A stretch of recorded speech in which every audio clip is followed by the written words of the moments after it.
Scholars believe many factors contributed to the fall of Rome. It was not an immediate fall based on one single cause, and today's lesson will challenge you to evaluate these different causes. The fall of Rome. Here's the big question. Why did the great Roman Empire, a superpower for 500 years, fall in 476 AD? Scholars have struggled to find an answer, for there are many factors and theories to consider.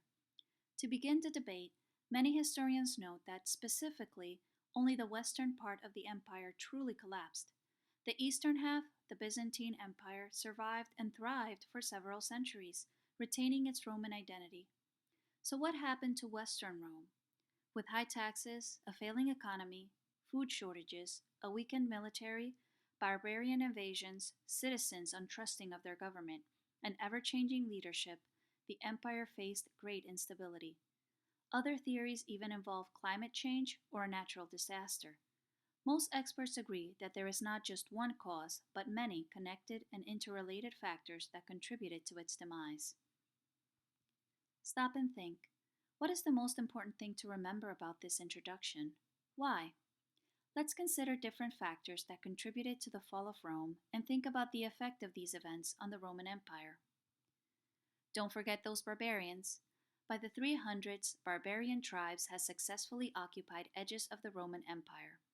In 410, King Alaric of the tribe known as the Goths invaded the city of Rome. In 455, the Vandals, another barbarian tribe, also raided Rome. The term vandalism comes from the looting and destruction that was typical of the Vandals' raids. In 476, the 16-year-old emperor of Rome, Romulus Augustus, was overthrown by a man named Odoacer, who was of barbarian descent. Odoacer became the first king of Italy, and there would never be another Roman emperor. It's the economy. Wars and overspending emptied the Roman treasury.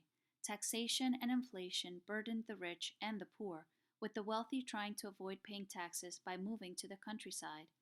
There was a labor shortage as military conquests slowed. The Roman army was not bringing home slaves to farm Roman land and to create Roman goods. Trade was disrupted by the Vandals, a barbarian tribe who sailed the Mediterranean as pirates. With its commercial and agricultural output declining, the Roman economy failed. Divided we fall. In the late 3rd century, Emperor Diocletian made the decision to divide the Roman Empire into an eastern and a western half, in hopes of making the vast empire easier to govern. Though this initially helped, eventually the relationship between the two halves began to deteriorate. While the eastern half, known as Byzantium, had a thriving economy, the western half's economy suffered. The east and the west could not agree to share resources, like military aid, and the weaker western part became the easy target for barbarian invasions. Stop and think. How did the invasions by barbarian, overspending, and labor shortage, along with division within such a large empire, begin to weaken the Roman Empire? Let's continue looking at other factors that contributed to the fall of Rome. Overextended. The Roman Empire became too big to manage and maintain. Though their road system was very well developed, the territory was simply too large to send communications from one region to another quickly enough to defend borders and settlements. With the Roman army struggling to keep their number of troops up, attacks and rebellions increased. The government responded by directing even more money into their military to try to maintain their hold on the empire, in turn neglecting the upkeep of their civil infrastructure, like roads, walls, and water systems, due to lack of funding. I'll say it again, you've changed. The Roman military, made up of large fighting groups called legions, changed when the emperors began hiring foreign soldiers instead of relying on Roman citizens. Many of the newly hired soldiers were barbarians coming into Rome from outside the empire. The barbarian warriors were fierce but not loyal to the Roman officers or the emperor. In fact, many of the barbarians who attacked the Western Empire had served in the Roman army, including Odoacer, who overthrew Rome's last emperor, Romulus Augustus. Government corruption corrupts and destabilizes society. There was failure by the emperors to govern the enormous empire effectively. Recurrent civil wars created chaos. During 75 years, 20 different emperors took the throne, usually replacing an assassinated predecessor. The Praetorian Guard, the emperor's personal bodyguards, repeatedly assassinated a ruling emperor and installed the successor that they personally selected. Once, the Praetorian Guard even held an auction with the role of emperor going to the highest bidder.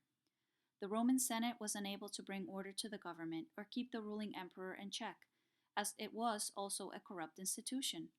Civic pride declined, and Roman citizens lost trust in their government. Stop and think. How did the empires grow in size, hiring of foreign soldiers, and constantly changing emperors, due to assassinations no less, contribute to the fall of the Roman Empire? A global crisis arrived at the door of the empire. Barbarian tribes were driven to Rome by the Huns' invasion of Europe in the 4th century. This mass migration caused the Romans to reluctantly allow the barbarian tribes to cross into the safety of Roman territory.